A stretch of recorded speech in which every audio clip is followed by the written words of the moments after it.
Okay. तो आज हम लोग को जो पढ़ना है वो है air pressure and atmospheric circulation. तो ये बहुत ज्यादा इंपॉर्टेंट चैप्टर है। मैं कोशिश करूंगा कि जितनी ज्यादा चीजें हैं वो समझ आ जाए आप लोग को। वैसे तो जो क्वेश्चन है वो बहुत ही लिमिटेड होते हैं, या फिक्स क्वेश्चन है, रिपीटेटिव क्वेश्चन देखने को आपको मिलते हैं। कोई भी आप एग्जाम देने जाएंगे तो आप जो पहले कहीं किसी जगह पे पढ़े होंगे as a question, part of question, वही सब रिपीट होते हैं question. But I will try to make the concept clear. आप लोग जितना हो सकेगा कॉन्सेप्ट क्लियर करने की पूरी कोशिश करूंगा मैं। ओके। और क्वेश्चंस क्या आते हैं ये सब हम लोग देखेंगे संडे को। ठीक है, तो स्टार्ट करते हैं। आज का जो हमें सेक्शन है, पहले कॉन्सेप्ट को समझेंगे और इसी पे मैंने आप लोगों को है काफी कंटेंट कहीं कहीं लिखा है, मेनली जब मॉनसून पढ़ेंगे, इंडियन मॉनसून, उसमें। लेकिन आपको उतना कुछ भी नहीं पढ़ना है, ठीक। ये कंटेंट इसलिए इतना ज्यादा लिखा है क्योंकि ये कंटेंट मैंने कहीं से कॉपी किया है, ठीक, टाइप नहीं किया है, इसलिए बहुत ज्यादा है आपका। पर आपको ये सब कुछ नहीं पढ़ना है, बहुत ही इजी तरीके से मैं बता दूंगा चीजों को, बहुत ही इजी वे में समझ लीजिएगा। लिखा बहुत ज्यादा हो सकता है पर बहुत ही इजी चीज कॉन्सेप्ट है। आप देख सकते हैं कितना ज्यादा लिखा है, पर ये सब कोई टेंशन लेने की बात नहीं। एक बार चीजों को समझ लेंगे तो आपका हो जाएगा। इसी में एल नीनो, ला नीनो सब चीजें पढ़ेंगे हम लोग, ठीक। उससे पहले हम लोग जो एक एयर प्रेशर बेल्ट है, ये सब एटमॉस्फेरिक प्रेशर है और बेल्ट है, उनकी बात करेंगे। Okay, so air pressure and atmospheric circulation. तो एयर प्रेशर सबसे पहले क्या है, प्रेशर क्या है, आपके ऊपर प्रेशर है। अभी होगा रिसेंट जो टेम्परेरी प्रेशर है कि मास्टर्स में, अगर जो लोग मास्टर्स के लिए रियली फोकस कर रहे हैं तो एडमिशन मिलता है, उनको ये प्रेशर है। किसी को प्रेशर है, मतलब हमको प्रेशर है कि हमको जो आगे करना है, जॉब है या पीएचडी है, तो नेट जे क्लियर हो जाए, तो ये प्रेशर है। तो ये क्या है, दबाव है आपके ऊपर, कोई दबाव है ना।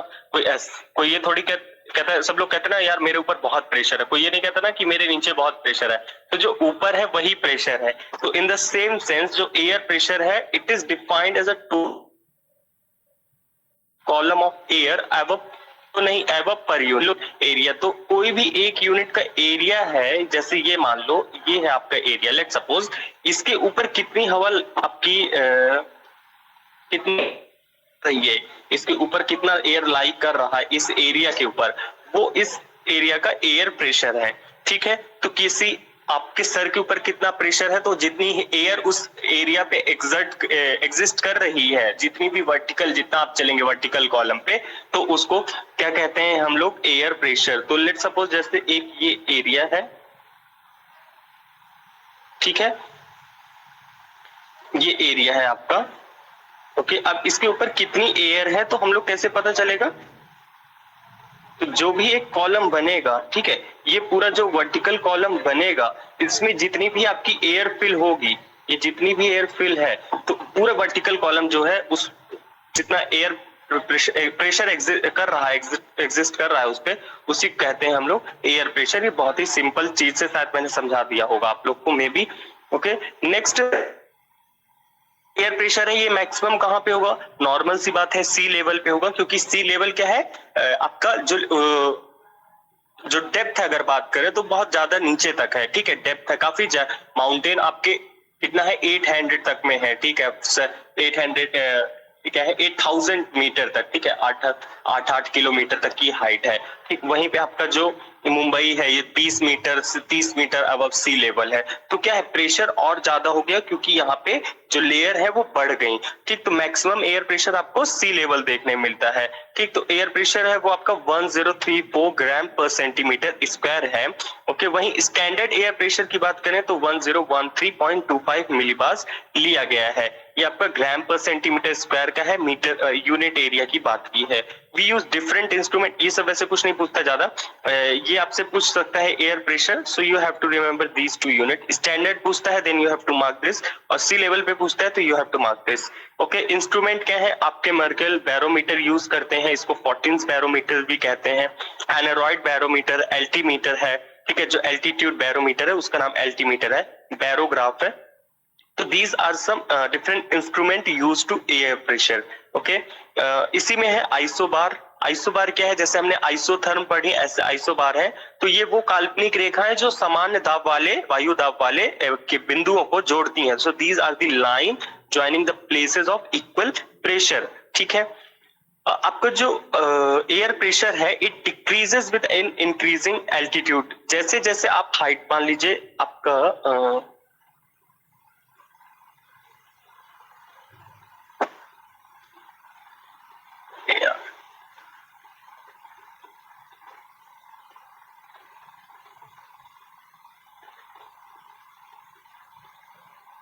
ठीक है, ये मान लीजिए माउंटेन है, तो सबसे ज्यादा यहाँ पे मान लीजिए एक ये लेयर है एयर की, ठीक है, एक ये है, एक ये, लेट सपोज ऐसे कंसीडर करते हैं, इस तरीके की है। तो देखो माउंटेन के ऊपर सिर्फ एक लेयर है तो प्रेशर कम है। वहीं अगर इस वाटर बॉडी की बात करें तो कितनी लेयर देखने को मिल रही हैं? 1 2 3 4 5, तो 5 एयर का इसके ऊपर वेट पड़ रहा है, तो इसका एयर प्रेशर ज्यादा होगा। तो जैसे जैसे आप हाइट में मतलब जैसे जैसे हाइट बढ़ती जाएगी वैसे वैसे एयर प्रेशर कम होता जाएगा। ऐसी लेयर नहीं होती, पर मैंने एक बताया है कि किस तरीके से आप समझ सकते हैं। तो एज यू गो और मतलब जैसे जैसे आप हाइट पे जाएंगे, as you go higher air pressure decreases, ठीक है, आपका जो वायु दाब है वो घटता जाएगा जैसे जैसे आप ऊंचाई पे चढ़ते जाएंगे। ओके, और ये किस रेट से घटता है? एट द 3 मिलीबार पर 600 फीट। तो हर 600 फीट पे आपका क्या कहते हैं 3.4 मिलीबार प्रेशर घट जाता है। ठीक, टेम्परेचर एंड प्रेशर देखें तो टेम्परेचर और प्रेशर में इनवर्स रिलेशन है। तो जितना ज्यादा टेम्परेचर हाई उतना ज्यादा प्रेशर लो। ठीक है, there is a inverse relation between temperature and pressure. तो इस तरीके से तो आपका हाइट पे ठंडा होता है, हाई एल्टीट्यूड्स पे तो ठंडा होता है, तो प्रेशर लो है तो प्रेशर हाई होना चाहिए। ठीक, लेकिन ऐसा तो नहीं है। मैंने तो यहाँ बोला कि एक आपका जो स्टेटमेंट है ये कॉमन एक जनरल स्टेटमेंट है। जब आप नॉर्मल सिटी लेवल पे तो वहां पे टेम्परेचर बढ़ाएंगे तो आपका प्रेशर घट है। ठीक है, वो एक अलग चीज है। देन प्रेशर ग्रेडियंट क्या है? The rate of change of pressure per unit horizontal distance. Gradient मतलब होता है डिफरेंस, तो वही जो रेट है, किस दर से जो आपको पर यूनिट हॉरिजेंटल डिस्टेंस में किस दर से चेंज हो रहा है, किस रेट से चेंज हो रहा है प्रेशर में, उसको कहते हैं rate of change of pressure. तो इस सबसे कुछ खास क्वेश्चन नहीं पूछते हैं, but you can remember this two things. Okay, 1034 ग्राम पर सेंटीमीटर स्क्वायर, और ये तो इससे कुछ ऐसा खास पूछते नहीं है। आइसो बार के बारे में तो हम लोग जो आइसो लाइंस पढ़ेंगे वहां पे मैं आपको जिक्र करूंगा। अब यहाँ पे समझिए, ये है आपका horizontal distribution of air pressure and pressure belt. हाँ ठीक है, तो अभी हम लोग लैटिट्यूड वाइज डिफरेंशिएट करेंगे। हमने वर्टिकली पढ़ लिया है, ट्रोपोज, स्ट्रेटोज, मीजोज, ये सब पढ़ लिया। Now we are going from 0 degree low latitude से हाई लैटिट्यूड की तरफ चल रहे हैं, इक्वेटर से पोल की तरफ।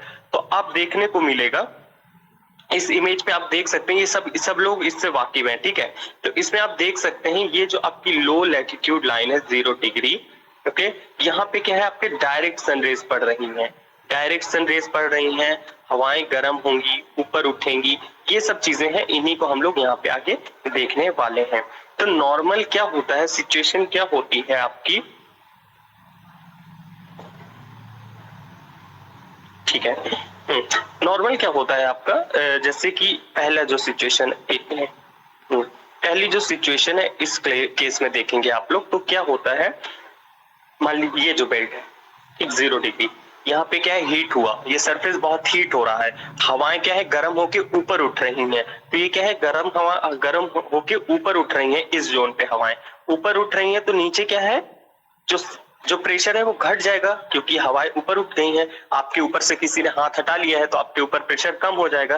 तो इन द सेम वे ये क्या है, ये हवाएं आपकी गर्म हो गई हैं, ठीक है, और गर्म होके ऊपर उठ जा रही हैं, जिसके कारण यहाँ पे लो प्रेशर क्रिएट हो रहा है। अब ये गर्म हवाएं ऊपर उठी हैं तो क्लाउड का फॉर्मेशन भी होगा, कंडेंसेशन होगा। तो लो प्रेशर एरिया में क्या है, यहाँ पे कंडेंसेशन हो रहा है, साइक्लोन का फॉर्मेशन हो रहा है, साइक्लोन हो रहा है तो बारिश भी होगी।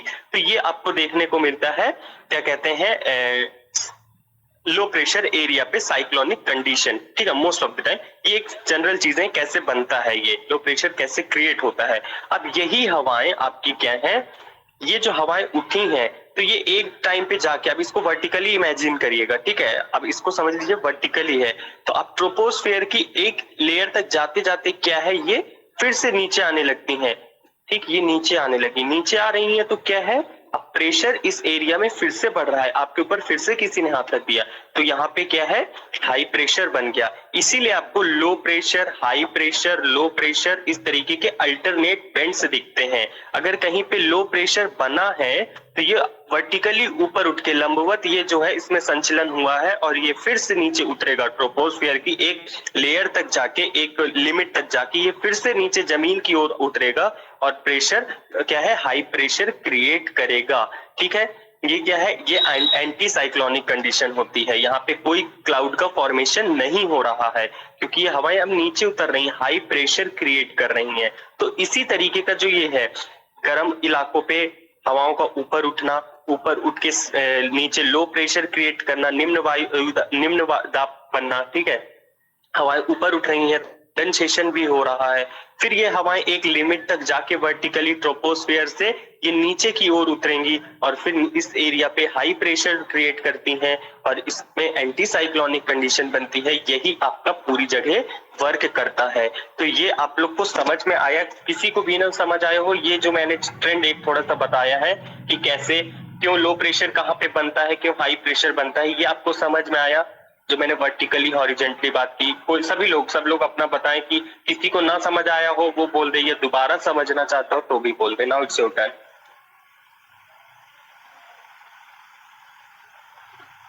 समझ आया। ठीक है, सबको समझ में आया है? हाँ सर, समझ आया।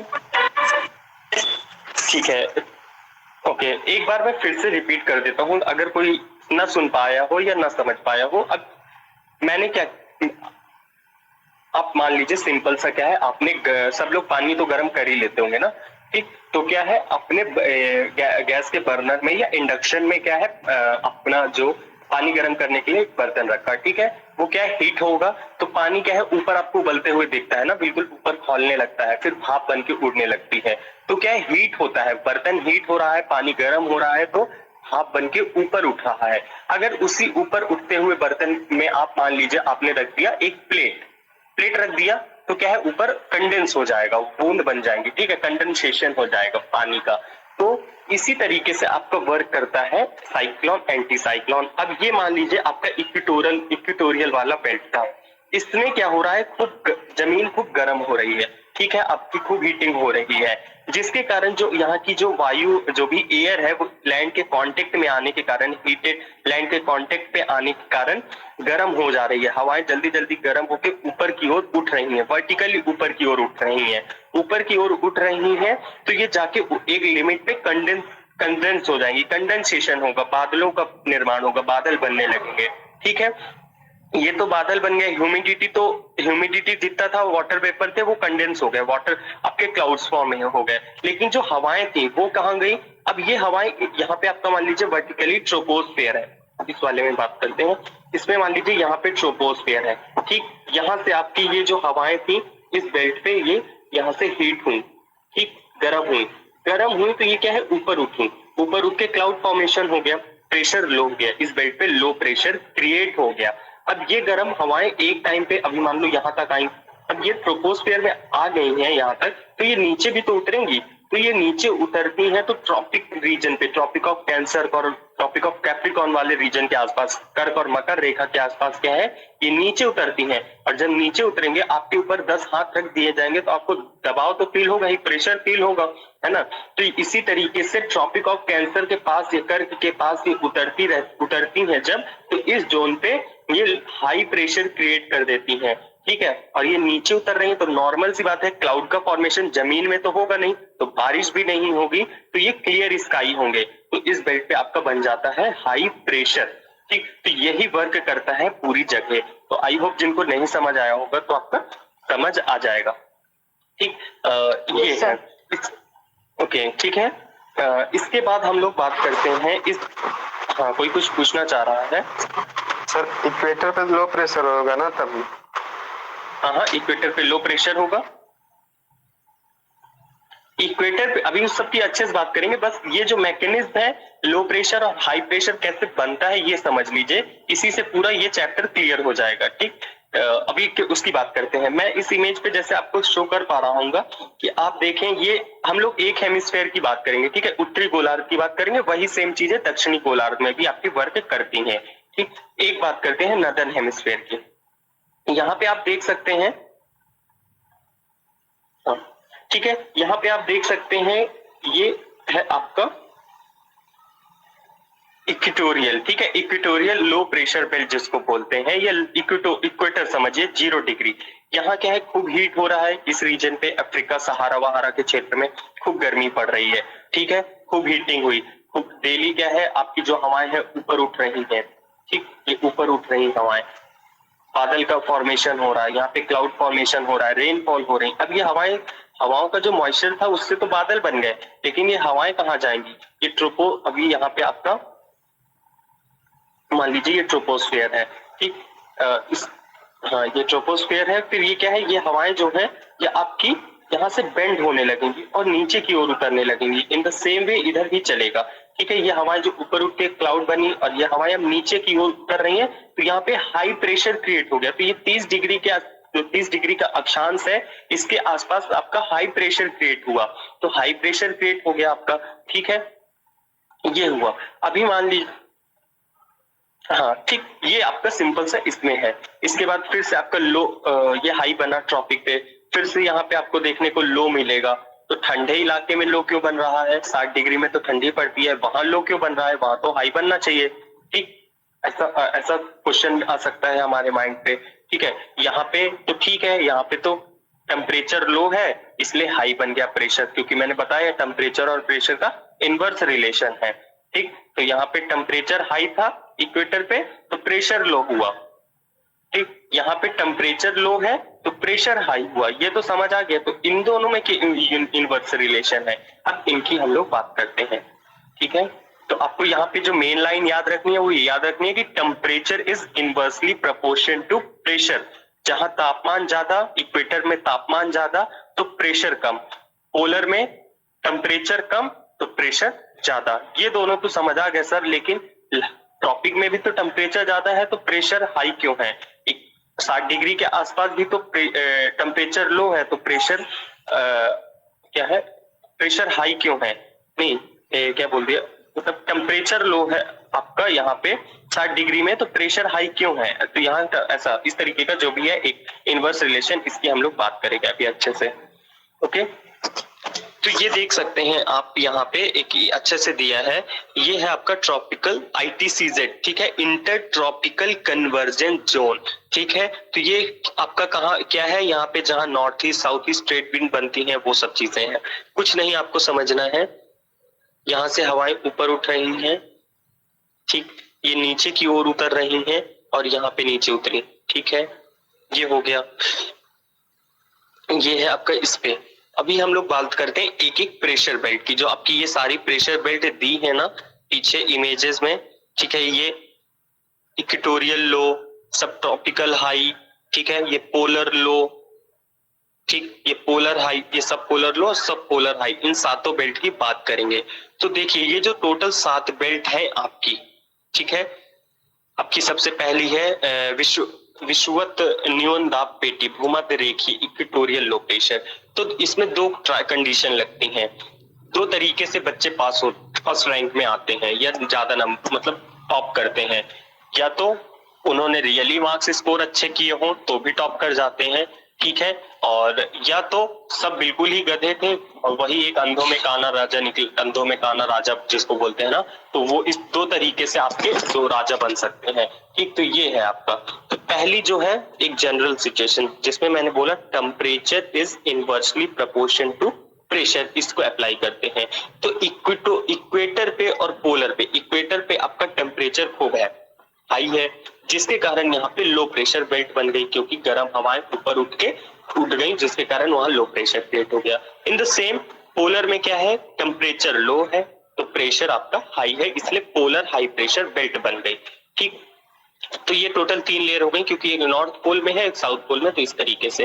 अब आते हैं, ये थे आपके थर्मली इंड्यूस्ड, तापमान के प्रभाव के कारण। अब आते हैं डायनेमिकली इंड्यूस, ठीक है, ये डायनेमिकली। अब इन दोनों के इफेक्ट के कारण, इन जो ये तीसरे और चौथे हैं, पहले दूसरे के इफेक्ट के कारण बनते हैं। पहला है सब ट्रॉपिकल हाई प्रेशर बेल्ट और एक है सब पोलर लो प्रेशर बेल्ट। तो ये क्यों बनते हैं आपके? ये इसलिए बनते हैं क्योंकि जो इक्वेटर से हवा उठी थी, ठीक है, वो आगे सब ट्रॉपिकल पे हाई प्रेशर क्रिएट कर रही थी, ठीक। तो ये डायनेमिकली इंड्यूस है, ये इक्वेटर के कारण, इक्वेटोरियल लो प्रेशर के कारण ये रीजन में high pressure, relatively high pressure belt बन रही थी। Same way polar high pressure था ना, क्योंकि पोल में टेम्परेचर लो है इसलिए प्रेशर हाई था, तो सब पोलर में भी तो लो था, तो वहां प्रेशर हाई क्यों नहीं था? क्योंकि वो हाई तो है लेकिन रिलेटिवली इसके तुलना में कम है। क्यों? क्योंकि ये पोलर हाई प्रेशर की जो आपकी ये जो 90 डिग्री से चल रही है आपकी जो आपकी प्रेशर बेल्ट है, हाई प्रेशर क्रिएट हुआ है, तो इसमें क्या है, यहाँ से यहाँ पे हाई प्रेशर क्रिएट हुआ है, तो इस ये रुकिए एक मिनट।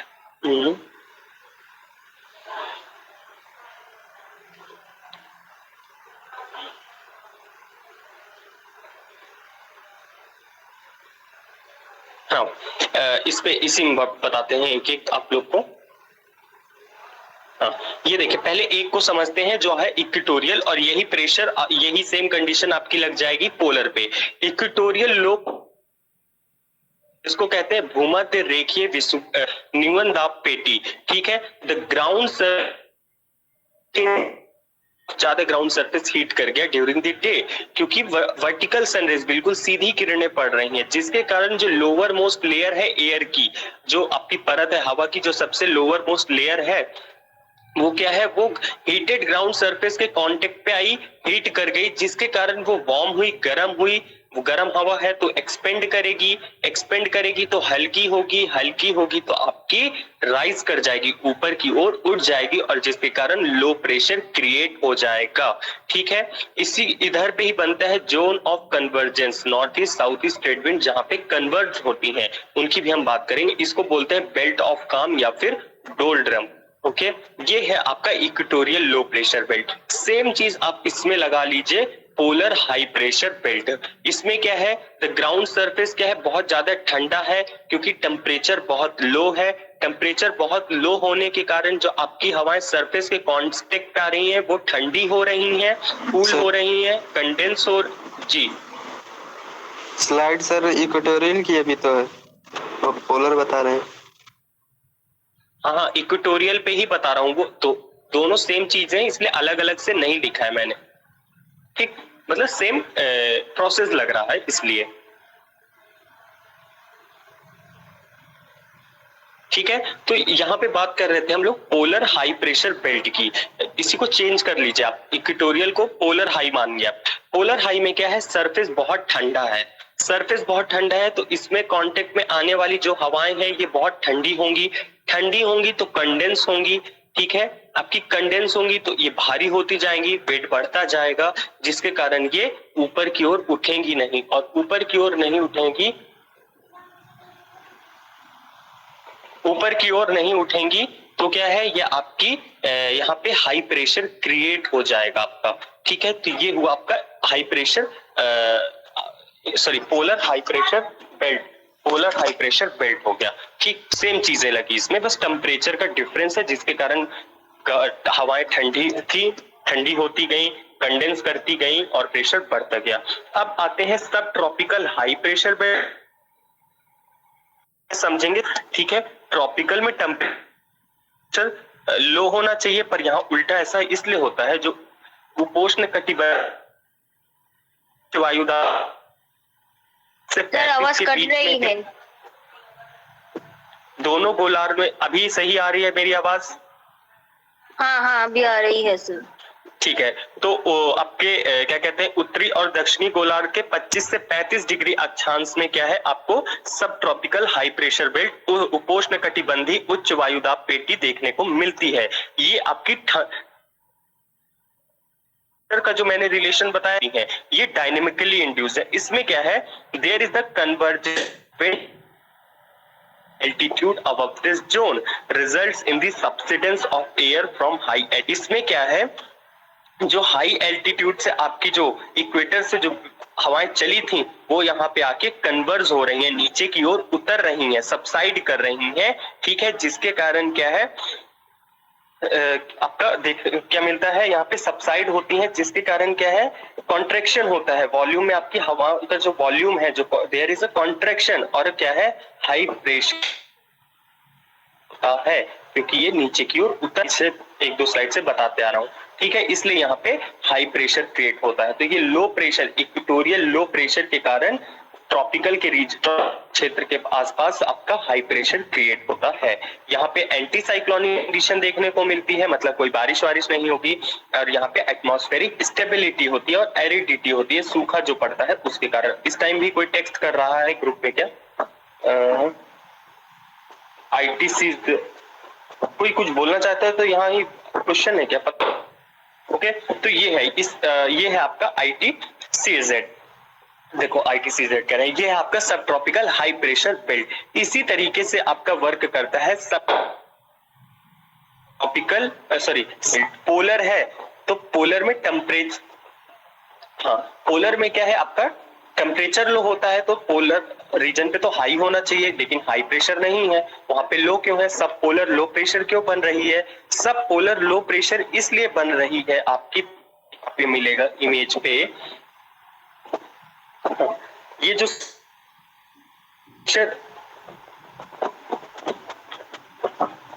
ठीक है, ये जो है आपकी ये नहीं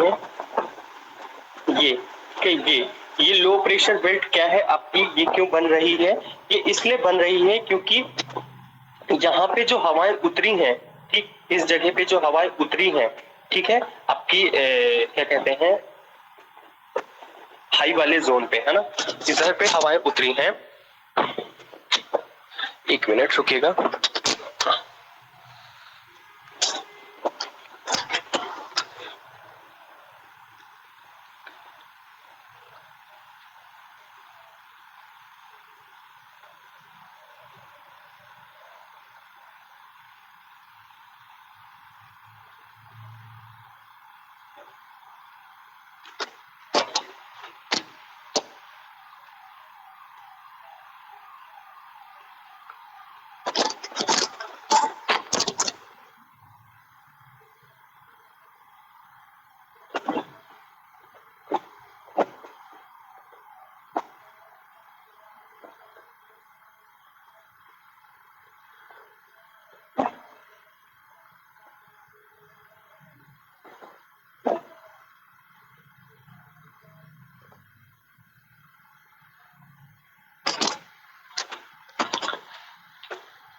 हेलो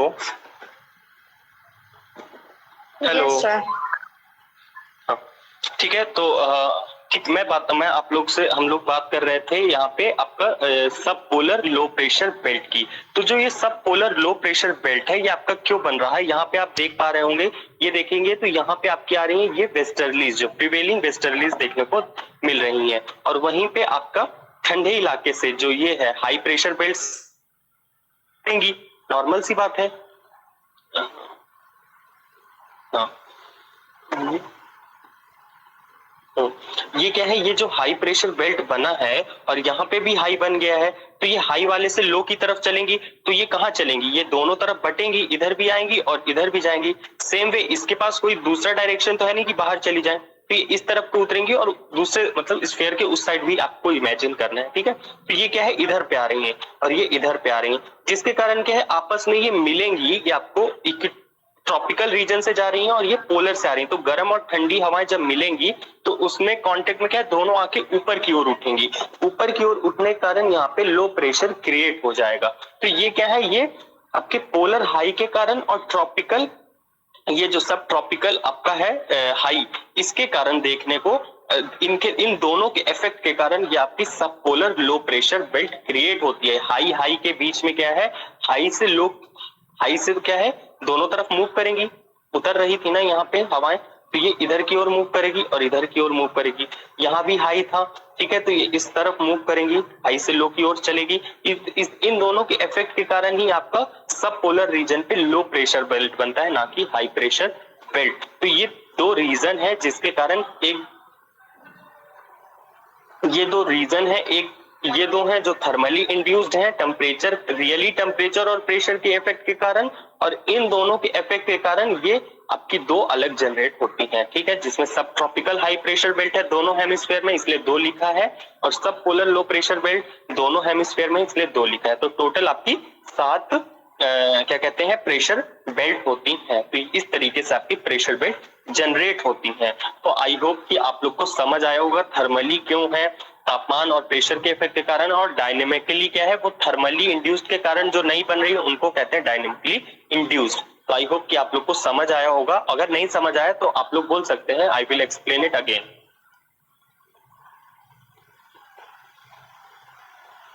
सर समझ आया। शार्वनी समझ में आ, अच्छा ममता समझ Yes, में आ रहा sir. है, दिव्यांता ठीक है, पीहू समझ में आया, यस सर। ठीक है, अरुण चंदन Yes, sir. आप लोग को समझ में आ रहा है? हाँ सर। ओके ठीक है, तो ये हैं आपके प्रेशर बेल्ट। एक बार आप लोग इनको दोनों को समझ, हाँ हाँ बोलिए। सर सब पोलर वाला एक बार फिर से बता दीजिए। अच्छा सब पोलर वाला एक बार फिर से बताते हैं, ठीक है।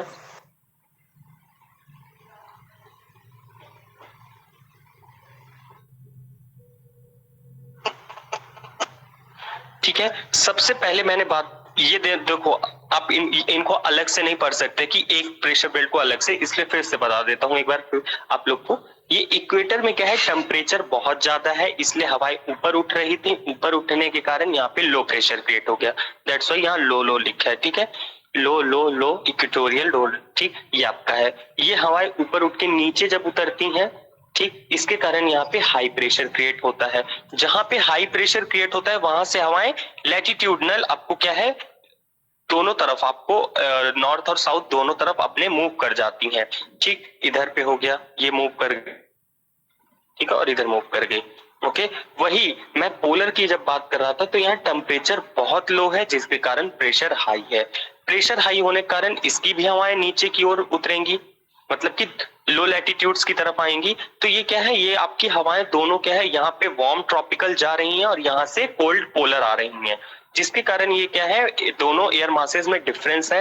ये आपकी दोनों ऊपर की ओर क्या है, आपकी उठ रही हैं, ऊपर की ओर उठेंगी और इसके कारण यहाँ पे लो प्रेशर बेल्ट क्रिएट हो जाएगा। इसीलिए सब polar low pressure belt create होता है, ना कि हाई प्रेशर बेल्ट, ठीक, ठीक है, समझ में आया? ओके, हाँ ठीक है। और फिर हम लोग प्रेशर ग्रेडियंट की बात करते हैं। प्रेशर ग्रेडियंट क्या होता है, दो प्लेसेस के बीच में, कोई भी दो प्लेसेस हैं उनके बीच में जो प्रेशर का डिफरेंस है, ठीक है, जो वायु दाब का जो अंतर है उसको हम लोग कहते हैं प्रेशर ग्रेडियंट, इसको हम लोग बैरोमेट्रिक स्लोप भी कहते हैं। ओके, और ये हमेशा जो प्रेशर ग्रेडियंट है, it is always perpendicular to isobar. जो हम लोग आइसोबार बनाते हैं इमेजिनरी, उसके ये हमेशा परपेंडिकुलर होता है, ठीक, इस सब पे इतना नहीं पूछता है वैसे तो कभी भी। ओके, देन है जियोस्ट्रॉफिक विंड और रोसबी वेव। तो ये कुछ नहीं है, जो हम लोग जेट स्ट्रीम जब मैं पढ़ाऊंगा वहां पे मैं बात करूंगा कि ये होती क्या है। तो यहाँ बस आप लिख दिया है मैंने, तो आप लोग बस इतना जान लीजिए, समझ लीजिए कि The wind blowing parallel to the isobars generally at the height of 600 metre. तो 600 मीटर की ऊंचाई पर, मतलब आप जहां पे खड़े हैं उससे 600 मीटर ऊपर जब देखेंगे तो उस ऊंचाई पे जो हवाएं चल रही हैं, जो आपके आइसोबार्स के पैरेलली है, ठीक है, उन्हीं को हम कहते हैं जियोस्ट्रॉफिक विंड या रोसबी वेव्स, ठीक है। पवनें सामान्यतः वायु भार रेखाओं के समांतर चलती हैं। वायुमंडल के ऊपरी भार में वायु भार बल तथा कोरियोलिस बल के बराबर होता है, इसी कारण विक्षेप, ये सब कुछ नहीं, जियोस्ट्रॉफिक विंड की हम लोग बात करेंगे आप लोग का अभी आने वाले कुछ स्लाइड्स में मिलेगा हमें, ठीक है। अब wind direction and related laws की बात करते हैं। आपने पीछे जितनी भी इमेजेस देखी हैं, ये देख रहे हैं, जैसे आप इस इमेज पे देखें तो आपकी कोई भी सीधी नहीं आ रही है। सीधी क्यों नहीं आ रही है? इन्हें तो स्ट्रेट आना चाहिए, रूल्स को फॉलो करना चाहिए। सीधी नहीं आ रही, इधर उधर बेंड हो जा रही हैं। तो ये जो बेंडिंग है, ठीक है, ये क्यों हो रही है इसकी बात करेंगे। हाँ, तो ये क्यों होती है, ये विंड डायरेक्शंस है, ये क्या है इससे रिलेटेड। सबसे पहले आपकी ग्रेविटेशनल फोर्स वर्क करता है, आपका प्रेशर ग्रेडियंट के कारण हवाओं में मूवमेंट देखने को मिलता है, हाई से लो की ओर चलती हैं, ठीक है। आपका कॉरियोलिस या डिफ्लेक्शन इफेक्ट है, कॉरियोलिस इफेक्ट है, उसका एक रोल है, ठीक है। फेरेल्स लॉ है, फ्रिक्शनल फोर्स है, तो ये सब है। इन सब में हमें जो जानना है, जिसमें लोग अधिकतर कंफ्यूज होते हैं, वो है आपका कॉरियोलिस फोर्स और फेरेल्स लॉ। तो ये दोनों कुछ भी नहीं है, सेम चीजें ही हैं, इसलिए आप लोग प्लीज इसकी डेफिनेशन मत ढूंढिएगा। तो कॉरियोलिस फोर्स और फेरेल्स लॉ है क्या। तो जो कॉरियोलिस फोर्स है, ये आपके जीजी कॉरियोलिस ने दिया है पहली बात तो ये एक चीज है। कॉरियोलिस फोर्स क्या है, वैसे तो ये कोई बल नहीं है, कोई फोर्स नहीं है, इट्स एन इफेक्ट, ठीक। ये इफेक्ट है, एक ये प्रभाव है, कोई बल नहीं है इसमें। एक मिनट आप लोग रुकिएगा।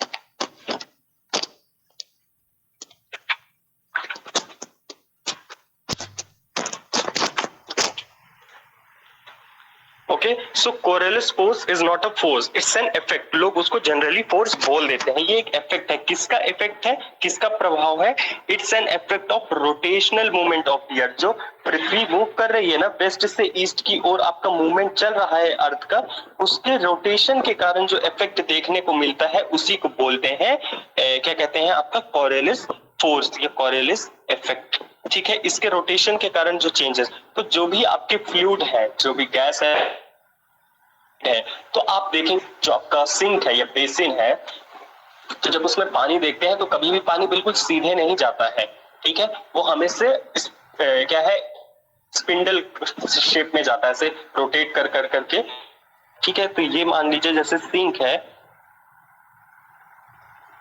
ठीक है, तो इससे जो पाइप लगा है ना, तो इसमें पानी है, वो इस तरीके ये इस तरीके से रोटेट जाता है, पानी नीचे गिर गया नहीं, वो इस शेप में घूम घूम घूम के जाता है वो कॉरियोलिस इफेक्ट के कारण है, ठीक है। क्योंकि अर्थ रोटेट कर रही है कंटिन्यूअसली, इसी के कारण जो एक इफेक्ट देखने को मिलता है कोई भी फ्लूइड में, जो भी अर्थ में फ्लूइड है, वो नदियां हो, वो आपकी क्या कहते हैं आपकी हवाएं हो, तो उनमें कॉरियोलिस फोर्स देखने को मिलता है।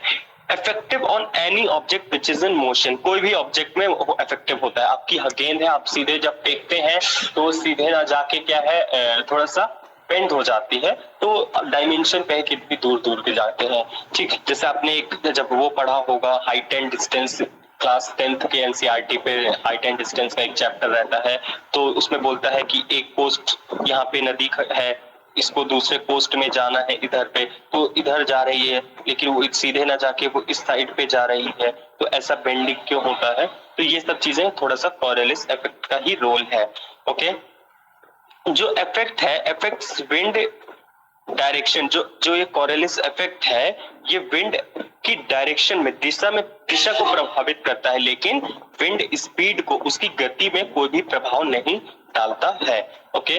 Magnitude of Coriolis force is determined, लेकिन जो मैग्नीट्यूड है कॉरियोलिस फोर्स का, वो विंड स्पीड से, जो जितनी तेजी से चल रहा है, तो उसमें और उतना इफेक्ट करेगा, ठीक। मतलब जो आपका विंड स्पीड है, वो कॉरियोलिस फोर्स में थोड़ा सा इफेक्ट कर सकती है, लेकिन जो कॉरियोलिस इफेक्ट है, इसका विंड स्पीड में कोई भी रोल नहीं है, ये सिर्फ विंड डायरेक्शन को डिटरमाइन करता है। जो कॉरियोलिस फोर्स है, it is maximum at the pole, ध्रुवों में ये क्या है, सबसे ज्यादा है कॉरियोलिस फोर्स। वहीं पे इक्वेटर में ये क्या है, 0 है। इक्वेटर में आपके कॉरियोलिस फोर्स वर्क नहीं करता है, okay. It always act at right angles to the horizontally moving air, तो जो भी मूविंग ये जैसे हवा है, तो इसके हमेशा 90 डिग्री पे ही वर्क करता है कॉरियोलिस इफेक्ट, ठीक है। तो फेरेल्स लॉ क्या है, एक चीज और है कॉरियोलिस इफेक्ट में ही, कि आपकी ये है, ये आपका 0 डिग्री, तो जो भी है आपकी, जो नदर्न हेमिस्फीयर में जितनी बॉडी है, वो अपने राइट को बेंड कर जाती है। मतलब जो नदर्न हेमिस्फीयर की, नॉर्थ पोल की तरफ जो बेंड कर रही हैं, ये अपने दाहिने हाथ घूम जाती हैं, लेकिन जो साउथ की तरफ आ रही हैं, वो अपने बाएं ओर घूम जाती हैं। तो ये राइट एंड लेफ्ट का कॉन्सेप्ट है, ये कॉरियोलिस फोर्स है, कॉरियोलिस इफेक्ट है, ठीक है। इसी को, ये कॉरियोलिस इफेक्ट किसी भी बॉडी में लग जाता है, इसी को जब विंड पे लगाया गया है वो फेरेल्स के द्वारा बताया गया है, तो उसको फेरेल्स लॉ बोलते हैं। बेसिक अंतर यही है, बहुत सारी जगह बहुत सारी चीजें मिलती है, तो उस पे एकदम कंफ्यूज मत होइएगा। सो दे आर जो फेरेल्स लॉ है वो कॉरियोलिस फोर्स का ही एक इम्प्लीमेंटेशन है, ठीक है, कॉरियोलिस फोर्स को ही कहीं इम्प्लीमेंट किया गया है, तो वो फेरेल्स लॉ बताया गया, वो विंड पे है, ठीक। तो तभी आप फेरेल सेल भी एक पढ़ते हैं। तो ये कॉरियोलिस फोर्स जो किसी भी बॉडी के लिए बताया गया था, ये जब विंड पे अप्लाई किया गया बाय फेरेल, तो उसको बोल दिया गया फेरेल्स लॉ, ठीक। जहाँ पे वही नॉर्थ नदर्न हेमिस्फीयर की तरफ है, नदर्न हेमिस्फीयर में है तो राइट को बेंड करेगी, सदर्न हेमिस्फीयर में है तो लेफ्ट को बेंड करेगी, दैट्स ऑल, ठीक। Then we will talk about the classification of wind, जो वायु के जो वर्गीकरण है, जो विभाजन है, उसकी बात करेंगे। तो आपकी ये बहुत अलग तरीके से डिवाइड कर सकते हैं। You have permanent wind, invariable wind, मतलब जो वेरिएशन ना देखने को मिले, या प्लेनेटरी विंड, और एक होती है वेरिएबल विंड, ठीक है। परमानेंट मतलब कभी भी चेंज नहीं होंगे थ्रू आउट दी लाइफ, आपकी लाइफ भी हो सकती है, वो अर्थ की लाइफ भी हो सकती है, ठीक। क्योंकि हम अपनी लाइफ के हिसाब से जो देखना चाहेंगे इसलिए बोल रहा हूँ। तो इसमें आपकी ट्रेड विंड, वेस्टर्लीज और पोलर विंड। तो ये क्या है, जो हवाओं का नाम होता है, ये मोस्ट ऑफ द टाइम वही होता है जहां से ये ओरिजिनेट होती हैं। अगर ये वेस्ट की दिशा से ओरिजिनेट हुई हैं तो इनको वेस्टर्लीज बोला गया, ईस्ट से तो ईस्टर्लीज। फिर लोकल विंड्स, वेरिएबल विंड्स में हम सीजनल विंड कुछ पढ़ेंगे, लोकल विंड्स हैं, ठीक है, ये सब चीजें ये लोकल विंड्स का ही पार्ट है, इनको हम लोग देखेंगे। So first we will talk about the जो हवाओं का वर्गीकरण है, जिसमें स्थायी पवने, समेक पवने, जिसको पीरियोडिक विंड बोला है, फिर लोकल विंड्स की बात हम लोग करेंगे। तो परमानेंट, इनवेरिएबल या प्लेनेटरी विंड्स क्या है? तो इसमें तीन है। पहले आपके winds in the tropical region में कौन सी है आपकी, ठीक। आपका जो एक रीजन होता है उस जिसको हम कहते हैं ITCZ। ITCZ क्या है? Inter tropical convergence zone. अब यहाँ पे हम चलते हैं इमेज पे, ये तो इसमें एक ही हेमिस्फीयर पे देखिएगा, आप देख सकते हैं सब ट्रॉपिकल से आपकी क्या है, जहां पे हवाएं उतरी थी, हाई प्रेशर बना है तो हाई से लो की ओर हवाएं चलेंगी, तो ये गर्म चल रही हैं क्योंकि ट्रॉपिकल से आ रही हैं तो गर्म होंगी। और सेम चीज सदर्न हेमिस्फीयर में भी होगा, ये सदर्न हेमिस्फीयर के साथ ट्रॉपिकल हाई से चलेंगी और ये भी गर्म होंगी। तो आप देख सकते हैं जो उत्तर से दक्षिण की ओर आ रही है, ये बाईं ओर को घूमी है, ठीक है, ठीक। अब जब वहां से देखेंगे तो आपको देखने को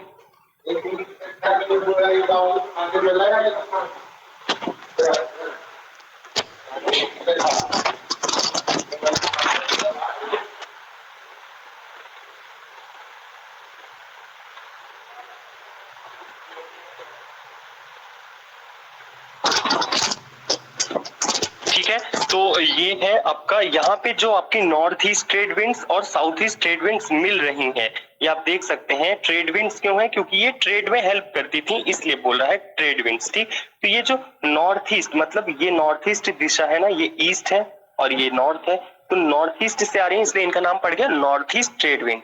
सेम ये साउथ ईस्ट से आ रही हैं इसलिए साउथ ईस्ट ट्रेड विंड। तो जहां पे ये दोनों मिलती हैं जिस बेल्ट पे या जिस जोन पे, उसको बोलते हैं इंटर ट्रॉपिकल कन्वर्जेंस जोन्स या ITCZ, ठीक है। ये है आपका ITCZ, जो कि समय के साथ, मतलब वर्ष में जो अलग अलग सीजन पड़ते हैं आपके, उसके साथ ये शिफ्ट होती है।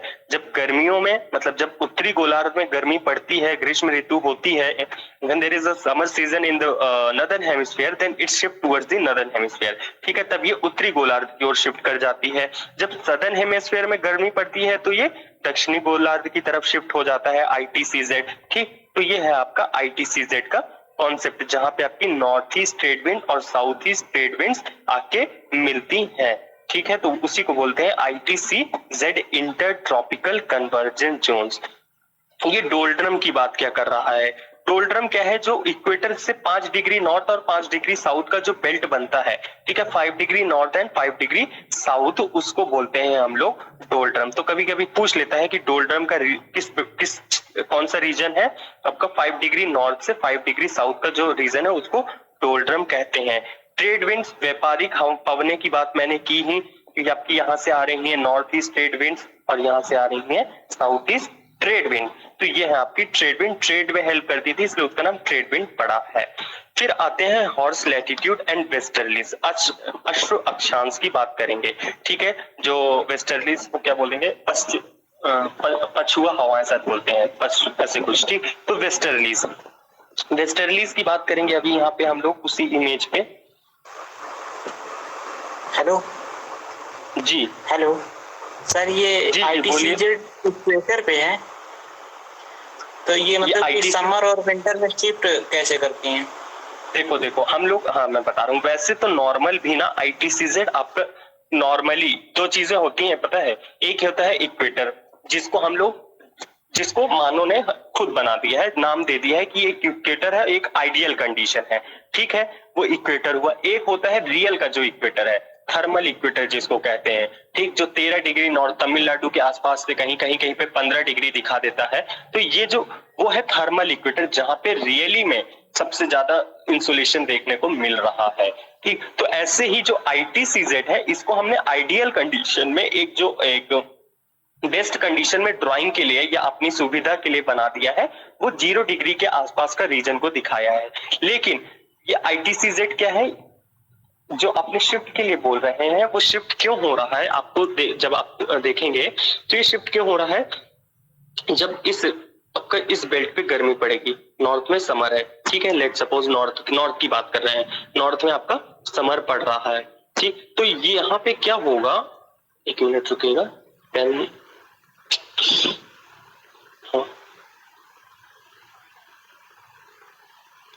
ठीक है, नॉर्थ में आपका समर है, तो इसमें क्या है आपका यहाँ पे जो साउथ ईस्ट ट्रेंड विंड होंगी, जब हम लोग साउथ वेस्ट मानसून को पढ़ते हैं, तो आपका इंडिया तो यहाँ पे कहीं लोकेटेड है। ठीक है, तो इसमें क्या है, ये हवाएं भी ऊपर की ओर चलने लगेंगी, इक्वेटर को क्रॉस कर देती हैं। तो नॉर्मल सी बात है, ये इक्वेटर को क्रॉस कर रही हैं, तो ये जो ऊपर से हवाएं आ रही हैं, तो ये यहीं ना कहीं मिल जाएंगी, ये इधर तक इक्वेटर 0 डिग्री तक नहीं आएंगी। इसलिए ये आईटीसीजेड अब यहाँ बन रहा है। तो ये आईटीसीजेड सीजन के साथ शिफ्ट हो जाता है। जब आपका सदर्न हेमिस्फीयर में गर्मी पड़ेगी, तो सदर्न हेमिस्फीयर में क्या है, अब ऊपर की जो नॉर्थ ईस्ट ट्रेड विंड्स थी, वो इधर की ओर शिफ्ट हो गई हैं। ठीक, और ये यहाँ पे कहीं मिल रहे हैं, तो आपका यहाँ बन जाएगा आईटीसीजेड। तो आईटीसीजेड वही है जहां north east south east winds मिल जाती हैं। ठीक, तो सीजन के साथ शिफ्ट होता रहता है। अभी समझ में आया? Yes sir. ओके, नहीं आए तो दोबारा पूछ लेना, मैं दूसरे वर्डिंग में कोशिश करूंगा कि शायद समझा दूं। ठीक, क्योंकि अब मुझे भी नहीं पता कि आप लोग को समझ आता है कि नहीं आता है। फैक्ट होता तो एक बार कह सकते थे कि you just need to learn. ठीक, तो ये था आपका नॉर्थ ईस्ट ट्रेड विंड, ये साउथ ईस्ट ट्रेड विंड, मतलब ट्रेड विंड्स थी। Now will talk about the westerlies. तो आप दोनों हेमिस्फीयर में ग्रीन वाला रीजन देख रहे हैं ना, जो यहाँ पे देखें तो आपका ये वेस्टर्लीज है, और यहाँ पे देखें तो वेस्टर्लीज है। ओके, तो ये वेस्टर्लीज क्या है, ये हाई प्रेशर बेल्ट था, सब ट्रॉपिकल हाई प्रेशर बेल्ट है। यहाँ से हवाएं दोनों साइड मूव कर रही थी, तो एक साइड मूव की तो नॉर्थ ईस्ट ट्रेड विंड कहलाई। दूसरी तरफ क्या है, ये उत्तर की तरफ मूव कर रही है, तो अपनी दाएं हाथ ओर घूम गई है, राइट हैंड साइड घूम गई है ना। तो राइट हैंड साइड घूमने के कारण क्या है, देखने को आपको मिलेगा, ये वेस्ट से जनरेट होती हुई दिख रही है। आपको दिख रहा होगा कि ये इस रीजन से वेस्ट, कि अगर इसको भी ड्रॉ करेंगे ऐसे, तो आपकी यहां से जनरेट हुई, वेस्ट से जनरेट हो रही है ना, तो ये वेस्टर्लीज कहलाई। ठीक, तो ये जो वेस्टर्लीज हैं, ये कहां से कहां चल रही हैं, सब ट्रॉपिकल हाई से सब पोलर लो के पास चल रही हैं। ठीक है, इनको कहते हैं वेस्टर्लीज। वहीं पे सदर्न हेमिस्फीयर में इनके अलग नाम है। तो ये पहले मुझे नहीं पता था, इसलिए मतलब पहले मुझे लगा दोनों हेमिस्फीयर में होती होंगी, रोरिंग 40s, ठीक है, फ्यूरियस 50s। पहले मुझे ऐसा लगता था कि दोनों हेमिस्फीयर में है, नहीं, पर दोनों हेमिस्फीयर में ये नहीं है। ये आपको जो वेस्टर्लीज में रोरिंग 40s, फ्यूरियस 50s देखने को मिलता है ना, वो सिर्फ सदर्न हेमिस्फीयर में होता है, वो नदन में देखने को नहीं होता है। ठीक है, क्योंकि नॉर्थ हेमिस्फीयर में क्या है, लैंड मास ज्यादा है आपका। ठीक, सदन में क्या है, पानी वाला क्षेत्र उसको ज्यादा मिल जाता है, बिल्कुल बराबर मिल जाता है, तो आपकी उनकी जो इंटेंसिटी है वो बढ़ जाती है। उनको बोलते हैं हम लोग वेस्टर्लीज, और वेस्टर्लीज में भी अलग अलग है, उसको हम लोग नाम पढ़ेंगे। आपका क्या है, रोरिंग 40s। तो 40 से 50 डिग्री जो दक्षिणी गोलार्ध में जो 40 से 50 डिग्री अक्षांश है, 40 to 50 डिग्री साउथ में जो वेस्टर्लीज चल रही हैं, उनको कहते हैं रोरिंग 40s। वहीं पे 50 डिग्री साउथ के आसपास 50 से 60 के आसपास देखने को आपको मिलता है 50 डिग्री फ्यूरियस 50s, और 60 डिग्री के आसपास आपको मिलता है श्रीकिंग 60s। तो ये सदर्न हेमिस्फीयर में ही मिलते हैं because of the continuity of water. Water बिल्कुल डोमिनेट करता है, इसलिए वहां पे इनकी इंटेंसिटी बढ़ जाती है और अलग अलग नाम दे दिए गए हैं। लेकिन नदर्न हेमिस्फीयर में इनको वेस्टर्लीज के ही नाम से जानते हैं। इनमें रोरिंग 40s फ्यूरियस 50s का कोई भी जिक्र नहीं है, क्योंकि वहां पे लैंड और वाटर का एक क्या देखते हैं, डोमिनेंस लैंड का देखते हैं, जिसके कारण ये इतनी इंटेंस नहीं हो पाती है, इंटेंसिटी इतनी हाई नहीं हो पाती है, इसलिए वेस्टर्लीज नाम से ही जानते हैं। इसमें और कुछ खास नहीं पूछता है, डायरेक्ट पूछ लेता है वेस्टर्लीज कहाँ पे फ्लो करती हैं, इक्वेटोरियल लो से ट्रॉपिकल लो के बीच में, पोलर हाई से sub polar low. So you have to remember that image और दैट डायग्राम। ओके, ये है आपका। फिर आता है पोलर विंड। तो जो पोलर विंड्स क्या है, जो पोल से ओरिजिनेट हुई होंगी वो हो गई पोलर विंड। तो पोलर हाई प्रेशर भी था, आपको मैंने पढ़ाया, टेम्परेचर लो होने के कारण आपका जो पोल है, यहाँ पे जो डार्क ब्लू कलर से थोड़ा सा दिख रहा है ये वाला रीजन, यहाँ पे टेम्परेचर लो था, प्रेशर हाई हो गया। तो हाई प्रेशर हुआ तो नॉर्मल सी बात है यहाँ से हवाएं बाहर की ओर निकलेंगी। ठीक है, आप पे प्रेशर होगा तो आपको गुस्सा आएगा, आप किसी पे चिल्लाएंगे ही। तो इन पे प्रेशर है तो ये चिल्ला रही हैं तो इनकी आवाजें निकल रही हैं। तो ये जो आवाज है ये आ रही है, ये साउथ की तरफ आ रही है ना, तो ये क्या है, ये आपकी मूव बेंड हो गई ना, आप देख सकते हैं यहाँ पे। तो ये है आपका पोलर हाई, तो इन्हीं को बोलते हैं पोलर विंड्स। ठीक है, सेम चीज आपको देखने को मिलेगा सदर्न हेमिस्फीयर में। ये 3D इमेज है, इसलिए सदर्न वाला बिल्कुल गायब होते हुए दिख रहा है, यहाँ पे नहीं दिखा है। इसी में 3 सेल है, ये 3 सेल क्या है ये जान लीजिए। ठीक है, जो आपकी इक्वेटर से, ये इक्वेटोरियल लो से सब ट्रॉपिकल हाई तक है, इसको बोलते हैं हेडले सेल। ये डायरेक्ट क्वेश्चन पूछता है हेडले सेल कौन सी है, तो जो इक्वेटोरियल लो प्रेशर के से सब ट्रॉपिकल हाई, जहां पे नॉर्थ ईस्ट या जहां पे ट्रेड विंड्स फ्लो करती हैं, दोनों हेमिस्फीयर में सेम चीज है, जहां पे ट्रेड विंड फ्लो करती हैं उस जोन को बोलते हैं हेडले सेल। जहां पे वेस्टर्लीज है वहां पे फेरल सेल, और जहां पे आपकी पोलर है वहां पे पोलर सेल। ठीक है, तो ये है HFP वाला जो है, PFH या H जो भी आप याद कर सकते हैं भाई, इसमें मेरा कोई ट्रिक व्रिक नहीं है। पोलर से P समझ ही लीजिएगा, पोलर सेल हो गई, हेडले और फेरल को अपना याद रखिएगा। तो Ferrel cell is related with the westerlies, Hadley for trade wind and polar for polar. Okay, तो ये है आपकी कुछ विंड्स।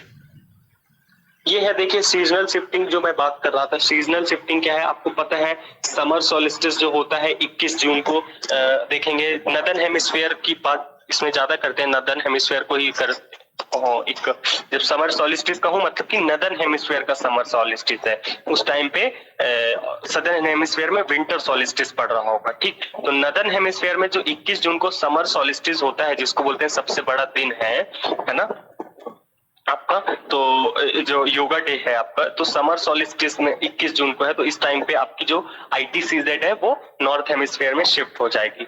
वहीं जब इक्विनॉक्स आते हैं 23 सितंबर को ऑटम इक्विनॉक्स पड़ता है, तो इक्विनॉक्स में क्या है आपकी नॉर्मल कंडीशन पे ITCZ आ जाती है।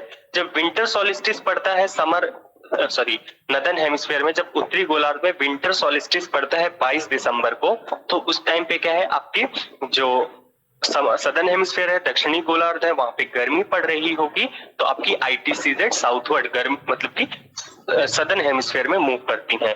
वर्नल इक्विनॉक्स मतलब फिर से नॉर्मल सिचुएशन 21 मार्च को, और ये आपका पड़ता है मतलब ITCZ फिर से इक्वेटर के आसपास आ जाता है, नॉर्मल सिचुएशन। आपके 3 सेल मॉडल है, जो ट्रॉपिकल सेल जिसको हेडले सेल के नाम से जानते हैं, ट्रॉपिक रीजन का है, पोलर फ्रंट या मिड लैटिट्यूडनल या फिर फेरल सेल। जो पोलर के पहले आता है वो मिड लैटिट्यूड सेल है या फेरल सेल कहते हैं। और फिर सब पोलर सेल है जो है आपका, जिसको हम लोग पोलर सेल के नाम से जानते हैं। ठीक है, सब पोलर सेल, क्योंकि वो सब पोलर रीजन है इसलिए उसका नाम सब पोलर सेल कह सकते हैं आप। ठीक है, तो ये है आपके 3 सेल मॉडल। ठीक, तो ये डायरेक्ट आपसे नाम पूछता है।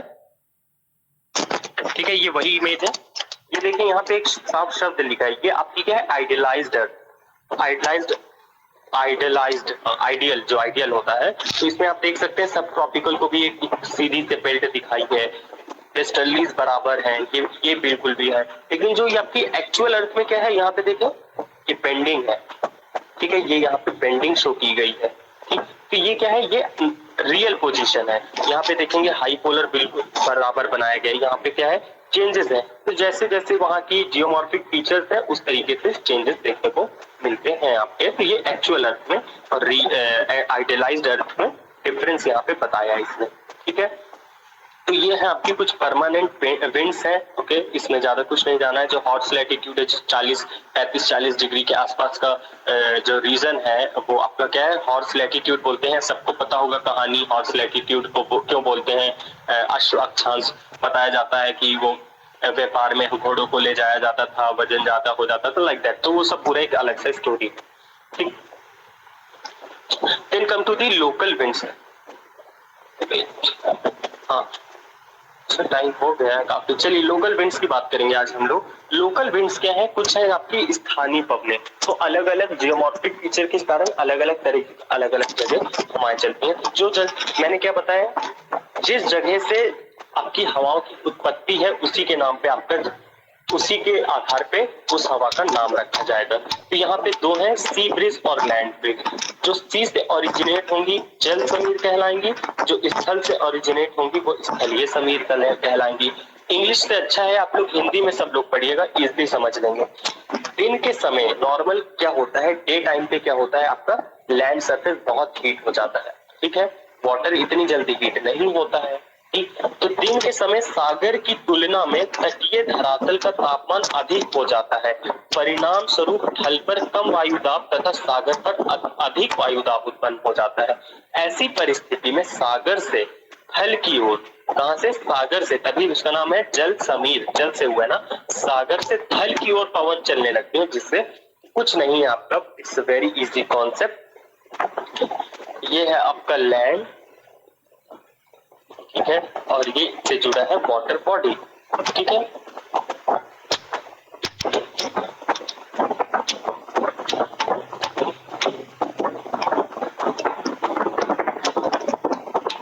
ये आपकी वाटर बॉडी से जुड़ी है। और यहाँ पे क्या है, ये आपका है इससे लैंड मास,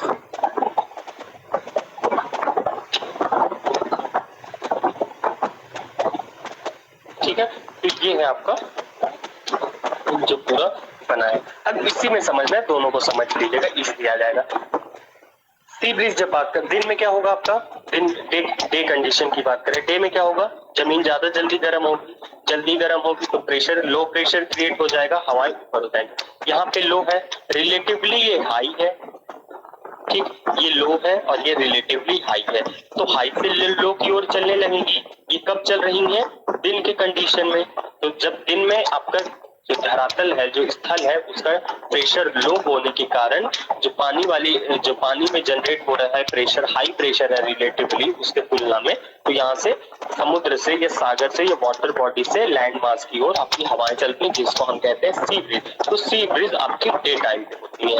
अगर हम लोग बात करें किसकी, नाइट की, अब रात में क्या होगा आपका जमीन जल्दी ठंडा होता है, जमीन जल्दी गर्म भी होता है। तो जो अब ये जल्दी ठंडा हो जाएगा, पानी को ज्यादा समय लगेगा, ये जल्दी ठंडा हो जाएगा तो यहाँ पे प्रेशर हाई हो जाएगा, और यहाँ पे रिलेटिवली लो प्रेशर है रात में।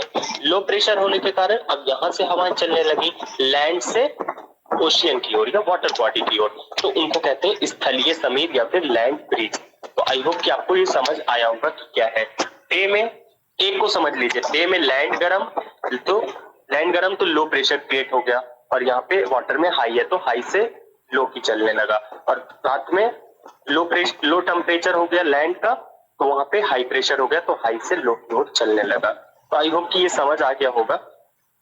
ममता समझ में आया, सी ब्रिज लैंड ब्रिज?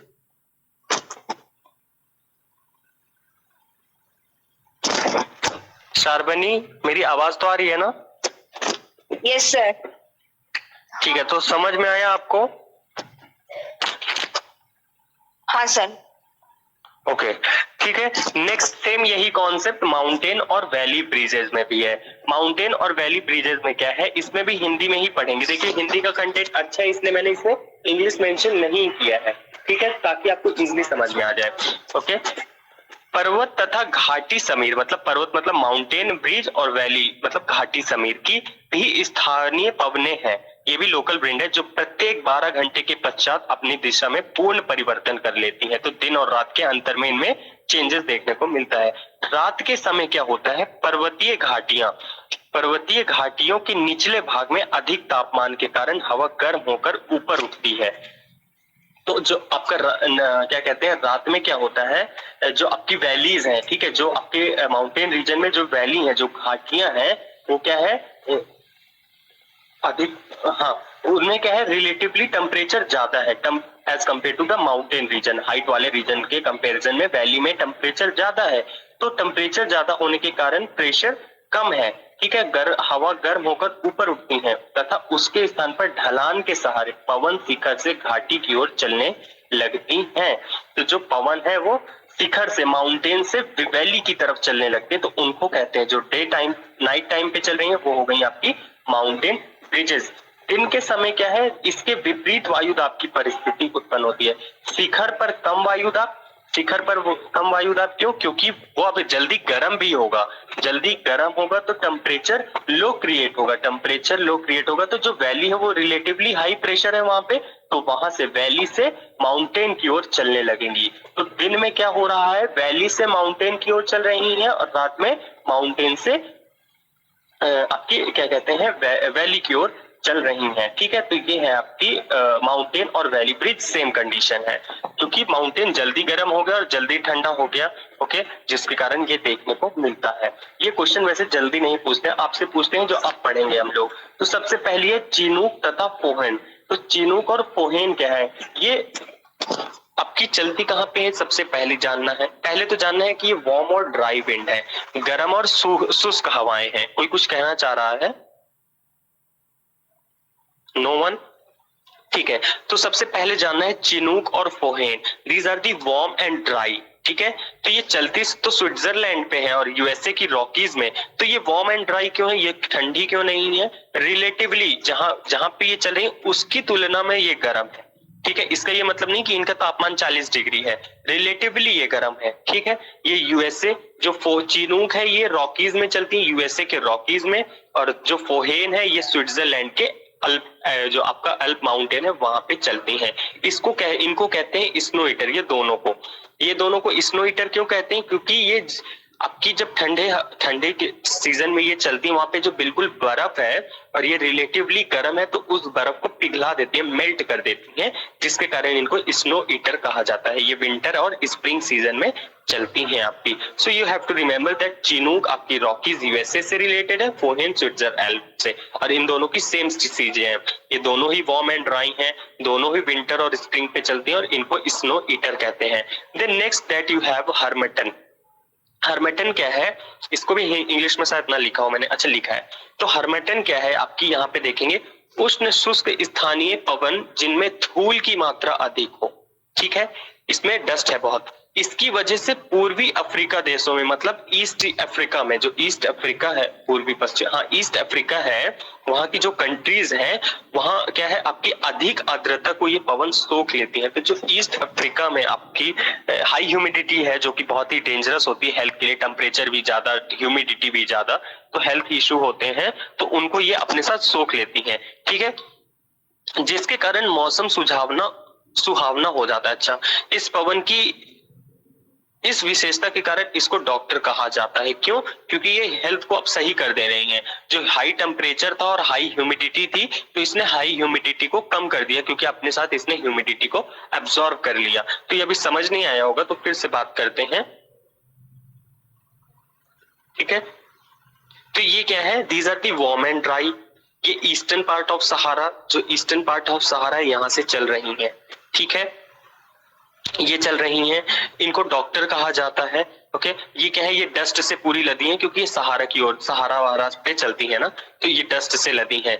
यही आगे जाएंगी तो ये क्या करती हैं पता है, ये यहाँ का जो भी मॉइस्चर है, बहुत हाई ह्यूमिडिटी है इस पूरे बेल्ट में, ह्यूमिडिटी बहुत ज्यादा है, तापमान बहुत ज्यादा है, ठीक, क्योंकि इक्वेटर वाला क्षेत्र है, ट्रॉपिकल वाला क्षेत्र है, तो ये क्या करती है, अब जो भी ये ह्यूमिडिटी होती है ना, एटमॉस्फेयर में, उनको ये हवाएं अपने साथ कैरी कर लेती हैं पूरे मॉइस्चर को। ठीक है, तो ये इस क्या है, सिर्फ तापमान ज्यादा है, ह्यूमिडिटी कम हो गई, इसलिए बीमारियां नहीं होंगी ज्यादा, तो इसीलिए इनको डॉक्टर भी कहा जाता है। इसी तरीके की हवाएं सेम आपको ऑस्ट्रेलिया में ब्रिक फिल्डर के नाम से जानी जाती हैं, यूएसए के ग्रेट प्लेन्स में ब्लैक रोलर के नाम से जानते हैं, मेसोपोटामिया में शामल नाम से जानते हैं, और न्यूजीलैंड में नॉर्वेस्टर नाम से जानी जाती हैं। ठीक, जैसे हार्मेटन है वैसे ही ये भी हैं, सब अलग अलग रीजन में नाम अंतर है, same name, there is a difference of name only. Okay, next है आपकी सिरोको। सिरोको क्या है, ये भी वार्म एंड ड्राई है, ये भी गर्म और शुष्क है, ये आपके इटली और स्पेन पे मूव करती है। इस तरीके की हवाओं को इजिप्ट में कमसिन कहा जाता है। ठीक है, लीबिया में गिबली नाम से, कमसिन बहुत पूछते हैं, ठीक, अभी पीजीटी के पेपर में भी पूछा था, गिबली है लीबिया में। तुनिशिया में चिली के नाम से जानते हैं, अरेबियन डेजर्ट में इसको सिमूम के नाम से जानते हैं। इनको ब्लड रेन कहा जाता है। ब्लड रेन क्यों है, अब ये जो हमने अफ्रीका बनाया था, यहाँ से जो हवाएं चल रही थी, ये अब यहाँ पूरा अपने साथ सैंड कैरी की है, ये मेडिटेरेनियन क्रॉस की और अपने साथ ढेर सारा मॉइस्चर भी कैरी कर ले गई। अब जब ये इटली और स्पेन पे स्ट्राइक करेंगी तो बिल्कुल बारिश जो होगी वो खून जैसी दिखेगी, क्योंकि सैंड भी गिरेगी उस बारिश के साथ, इसीलिए इसको कहते हैं ब्लड रेन। तो यही हवाएं जब आगे एक्सटेंड करती हैं और मेडिटेरेनियन सी से मॉइस्चर कैरी करती हैं और इटली और स्पेन पे बारिश कराती हैं, तो उनको कहते हैं हम लोग सिरोको। ठीक है, मिस्ट्राल। मिस्ट्राल क्या है, अब ये सब ठंडी हवाएं हैं, ये डायरेक्ट पूछ लेता है कौन सी कोल्ड है कौन सी वार्म है। तो जो मिस्ट्राल है, दीज आर दी कोल्ड। ठीक, ये ठंडी है, ये आपकी स्पेन और फ्रांस में चलती हैं। बोरा, ये भी कोल्ड और ड्राई है, ये आपके इटली में चलती हैं, अल्प्स रीजन में, सोर एड्रियाटिक सी के आसपास। ठीक है, ब्लिजार्ड है, तो ये तो नाम से ही पता चल रहा है, ये बहुत ही ठंडी और पाउडरी विंड है, मतलब बर्फ भी होगी इसमें ढेर सारी। ओके, तो जो शूटिंग वूटिंग दिखाते हैं ऐसी शो के एरिया पे दिखाते हैं ना, मतलब ऐसे क्रिएट करते हैं वो लोग एक नेचर को। इनको साइबेरिया में बोरॉन के नाम से, कनाडा यूएसए में कनाडा, ठीक है, यूएसए में नॉर्थर के नाम से जानते हैं। ठीक, और नॉर्थ साउथ पोल रीजन पे भी ये चलती हैं। तो ये तीन है, ये आपकी ठंडी कोल्ड विंड्स हैं, कोल्ड लोकल विंड्स हैं।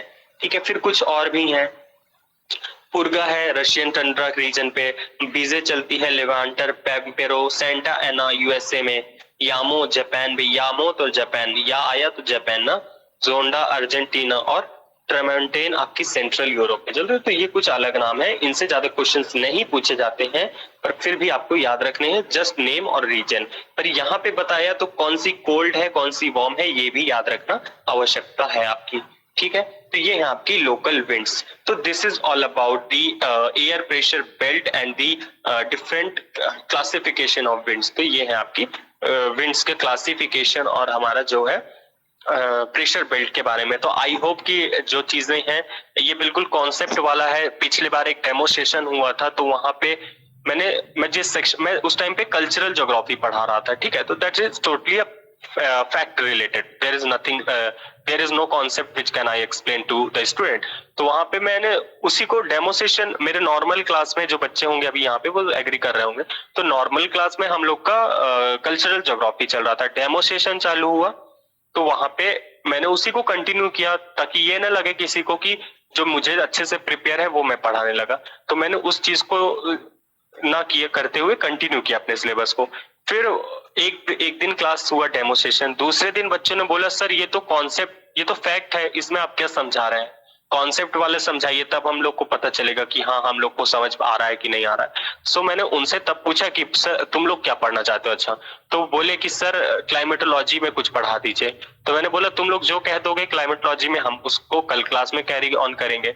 तो फिर उन्होंने बोला कि सर ये पढ़ाइए, तो मतलब अलग अलग चीजें बताई क्लाइमेटोलॉजी में। फिर हमने उसको कैरी ऑन किया, तब मुझे पता चला अच्छा ये कॉन्सेप्ट वाला चीजें हैं। तो इसलिए पूछ रहा हूँ कि ये कॉन्सेप्ट जो चीजें मैंने समझाने की कोशिश की है, क्या आपको ये समझ में आया है? मतलब लोकल विंड्स नहीं, इससे पहले जो कॉन्सेप्ट बताने की कोशिश की, जिसमें मेनली आपकी ये विंड्स है और ये आपका ये है कैसे ये प्रेशर बेल्ट अलग अलग क्रिएट होता है, क्यों लो प्रेशर है, क्यों हाई प्रेशर है। तो ये आपको समझ में आया है तो प्लीज सब लोग बताएं, नहीं आया है तो फिर उस तो भी बोल सकते हैं, हम लोग उस पर फिर से वर्क करेंगे। एक है शशिकांत, शशिकांत है, आपको शशिकांत आपको समझ में आया? Yes sir. ओके, और कौन है? शुभ है, शुभ शुभ पटेल है शायद, मतलब दिख नहीं रहा मुझे, जो नाम याद है वो पूछ रहा हूँ। शुभ समझ में आया? नहीं आया। सचिन, सचिन समझ में आया आपको? Yes sir. ओके, ठीक है। तो ठीक है, अगर समझ में आए अच्छी बात है, बहुत अच्छी बात है। आपके लिए अच्छी बात है इसलिए क्योंकि आपके लिए हेल्पफुल एग्जाम के लिए, और मेरे लिए अच्छी बात यह है कि मैं समझाने में सक्षम हूँ। ठीक, तो ये है, अभी 7:30 बज गया है, मोर देन 7:30। तो हम लोग जो नेक्स्ट है हमारा, दैट इज इंडियन मानसून। सभी लोग इंडियन मानसून को यहीं पढ़ लीजिएगा। और वैसे मैं हमेशा बोलता हूँ कि मैं इंडियन ज्योग्राफी में फिर नहीं पढ़ाऊंगा, पर फिर भी मैं पढ़ा देता हूँ। पर इस बार टाइम को देखना पड़ेगा, अगर टाइम रहेगा तो भले ही रिपीट कर दूं, पर कोई जरूरी नहीं किसको। इसलिए कल आप लोग सभी लोग देखिएगा, हम लोग इंडियन मानसून के बारे में पढ़ेंगे। तो बहुत देखेंगे, अभी मैं आपको स्लाइड शो करता हूँ, इसमें काफी सारी चीजें हैं। तो आप इन सब चीजों पे मत जाइएगा, देखिए कितना सारा लिखा है। ठीक, इस सब चीजों पे एकदम मत जाइएगा। यहाँ पे जितने, ये देखिए कितना सारा लिख रखा है, क्योंकि ये मुझे कॉपी करने के लिए मिल गया ना, इसलिए मैंने ढेर सारा कॉपी कर दिया है। पर इस सब में एकदम नहीं जाना है, ये देखें। ठीक, इस these are the very easy, बहुत ही इजी है। एक बार चीजों को समझ लेंगे तो बहुत इजी हो जाएगा। ठीक, तो बहुत ही इजी है आपका Indian monsoon. Then we will talk about the jet streams की बात करेंगे हम लोग। तो जेट स्ट्रीम में भी बहुत बेसिक बातें करेंगे कि कैसे फॉर्मेशन होता है। ठीक है, बस। और उसके अलावा कौन सी जेट स्ट्रीम है, ये क्या है, क्यों है, इस सब पे इतना नहीं जाएंगे क्योंकि हमारे वो सब काम का नहीं है। ठीक, then we will talk about the ENSO, El Nino southern oscillation की बात करेंगे। ओके, तो जिससे आपका पूरा जो है, और फिर ये ब्यूफोर्ड, आपका ब्यूफोर्ड नंबर पूछ लेता है। मेरे टाइम पे पूछा गया था हरिकेन का ब्यूफोर्ड नंबर क्या है, तो इसको भी मैंने इसमें इंक्लूड कर दिया है ताकि आपका गलत ना हो अगर क्वेश्चन आता है। ओके, तो हमें 3 चीजें पढ़नी है। First we will talk about the very easy concept of the Indian monsoon. Then we will try to discuss little bit about the jet stream। जितना इसमें लिखा है ये सब कुछ नहीं पढ़ेंगे हम लोग। ओके, और उसके बाद हम लोग थोड़ा सा देखेंगे, थोड़ा सा नहीं, अच्छे से समझेंगे एल नीनो कॉन्सेप्ट क्या है। ठीक है, और उसका इंडियन क्लाइमेट में क्या इफेक्ट है। ठीक, तो उसकी बात हम लोग कल करेंगे। आई होप कि आप लोग को चीजें समझ में आ जाएंगी। बहुत ही इजी है, बहुत ज्यादा इजी है यार। ये आपको सिर्फ ये जो मैप दिख रहा है ना, इन्हीं सबसे मैं मैप से ही पूरा बता दूंगा क्या चीजें हैं। ये 2 मैप दिख रहे हैं ना, मैप से ही पूरा पता चल जाएगा। ठीक, तो that's it about the today's class and we will try to continue. और कल इसको हम लोग मॉर्निंग शिफ्ट में, मतलब 10:30 to 11:30 में इंडियन मानसून को कंप्लीट करेंगे।